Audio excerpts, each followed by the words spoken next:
വരുന്ന ലോക്സഭാ തെരഞ്ഞെടുപ്പിൽ കർണാടകയിൽ ബി.ജെ.പി. ജെ.ഡി.എസ്. സഖ്യം വിജയിക്കുന്ന സീറ്റുകളുടെ എണ്ണം ഒറ്റയക്കത്തിൽ കടക്കില്ലെന്ന് പറയുകയാണ് കർണാടക പ്രദേശ് കോൺഗ്രസ് കമ്മിറ്റി വക്താവ് എം.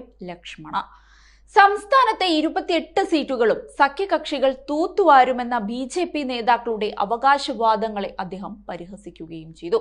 ആ വാക്കുകൾ ഇങ്ങനെയായിരുന്നു: കർണാടകയിൽ ബി.ജെ.പി. ജെ.ഡി.എസ്. സഖ്യം ഒറ്റയക്കത്തിൽ കൂടുതൽ കടക്കില്ല. നിങ്ങൾക്ക് എന്റെ വാക്കുകൾ രേഖപ്പെടുത്തി വെക്കാം. 28 സീറ്റുകളിലും വിജയിക്കുമെന്ന വലിയ അവകാശവാദങ്ങളൊന്നും കോൺഗ്രസ് പാർട്ടി ഉന്നയിക്കില്ല. പക്ഷേ ഞങ്ങൾ 20 സീറ്റുകൾ കടക്കും. 20 മുതൽ 22 വരെ സീറ്റുകൾ നേടുകയാണ് ഞങ്ങളുടെ ലക്ഷ്യം. സംസ്ഥാനത്ത് ബി.ജെ.പിയും ജെ.ഡി.എസും തമ്മിലുള്ള സീറ്റ് വിഭജനത്തിൽ ആശയക്കുഴപ്പമുണ്ടെന്ന് ലക്ഷ്മണ പറഞ്ഞു. ചില സീറ്റുകളിൽ ബി.ജെ.പി. സ്ഥാനാർത്ഥികൾ ജെ.ഡി.എസ്. ചിഹ്നത്തിലും മറ്റു സീറ്റുകളിൽ ജെ.ഡി.എസ്. സ്ഥാനാർത്ഥികൾ ബി.ജെ.പി. ചിഹ്നത്തിലും മത്സരിക്കുമെന്ന് മാധ്യമങ്ങളിൽ ഊഹാപോഹമുണ്ടെന്ന് നേതാവ് പ്രത്യേകം ചൂണ്ടിക്കാട്ടി. മാണ്ഡ്യ, ഹാസൻ എന്നിവയുൾപ്പെടെ 3 മണ്ഡലങ്ങൾ ജെ.ഡി.എസിന് നൽകിയതായി കരുതുന്നുണ്ടെങ്കിലും തുംകുരുയിൽ ബി.ജെ.പി. സ്ഥാനാർത്ഥി ജെ.ഡി.എസ്. ചിഹ്നത്തിൽ മത്സരിക്കുമെന്ന അഭ്യൂഹവുമുണ്ട്.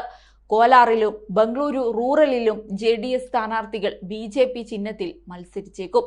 മൈസൂരുവിൽ ജെ.ഡി.എസ്. തങ്ങളുടെ സ്ഥാനാർത്ഥിയെ ബി.ജെ.പി. ചിഹ്നത്തിൽ നിർത്തുമെന്ന അഭ്യൂഹവും ശക്തമാണെന്ന് അദ്ദേഹം പറയുന്നുണ്ട്.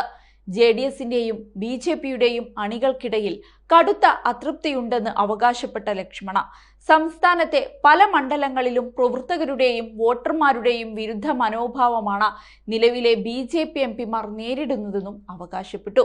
ഉടുപ്പി ചിക്കമംഗളൂരു ലോക്സഭാ മണ്ഡലത്തിൽ ഗോ ബാക്ക് പ്രചരണം നേരിടുന്ന കേന്ദ്ര കൃഷി കർഷക ക്ഷേമ സഹമന്ത്രി ശോഭാ കരന്ദിലജെയുടെ ഉദാഹരണവും കോൺഗ്രസ് നേതാവ് ചൂണ്ടിക്കാട്ടി.